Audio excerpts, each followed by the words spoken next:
ზურა ჭინჭარაძემ და ია ხატიაშვილმა ერთმანეთი გაცნობისა და დაოჯახების ცენტრში გაიცნეს და ამას არც მალავე. ცენტრში დარეგისტრირების სურვილი კი ორივეს სპონტანურად გაუჩნდა.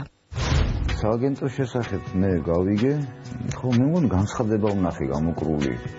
მე ცოტა ინტერესი მომემატა ხალის, ჯერ ერთი გამოსნო, მე მეორე. ზოგმა მე დამიწუნა, ზოგჯერ მეც დავიწუნა ახლა მე.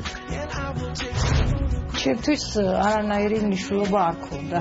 რომ ეს ყოფილიყო დაცული და არავის ცოდნოდა არ გამჩენია მასეთი სურვილი, რატო?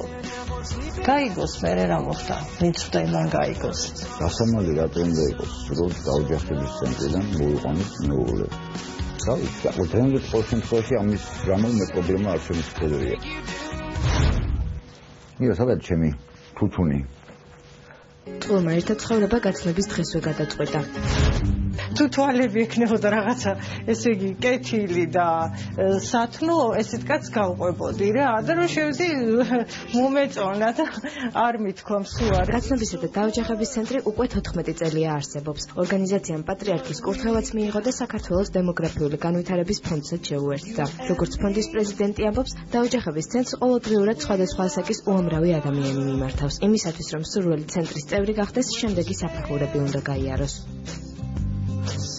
გაცნობა დაოჯახების ცენტრში ადამიანი რომ გაწევრიანდეს ერთიანი საცხოვრებელ თანხა შეადგენს 5 ლარს. გვაქვს სარეგისტრაციო ბლანკი, რომელიც შედგება 30 კითხვისგან.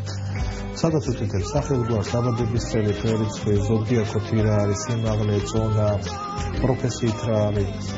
ასევე რამდენი და რამდენი სამდეზებს სასურველ პიროვნებას, რა პიროვნებას მოთხოვნებს უნდა აკმაყოფილებდეს, ანკეტაში უნდა მიუთითოს რა ქონების პატრონი აქვს, მანქანა აქვს, აგარაკი აქვს. ერთი კვირიდან 3 თვის განმავლობაში ხდება ვარიანტების შერჩევა, შეხვედრის მოწყობა და გაცნობა.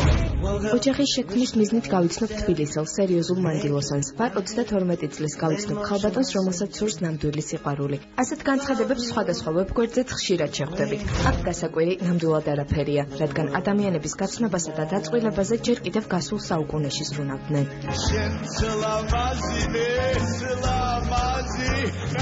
პროფესია, რომელიც საქართველოში მე-20 საუკუნის დასაწყისში შემოვიდა, დასაოჯახებლებისთვის შედეგიანი, გაჭირვებისთვის კი საკმაოდ მომგებიანი გამოდგა. მეტიც, მაშინ ადამიანებს დაოჯახება მათ გარეშე ვერც კი წარმოედგინათ. კანდიდატების შეთვალიერება ბაზრობებზე, წვეულებებზე, აბანოებსა და პანაშვიდებზეც კი ეწყობოდა. შეთანხმების შემთხვევაში მაჭანკალი ეგრეთ წოდებული მზისთვის საკმაოდ დიდ ნაწილს თანხის სახით იღებდა.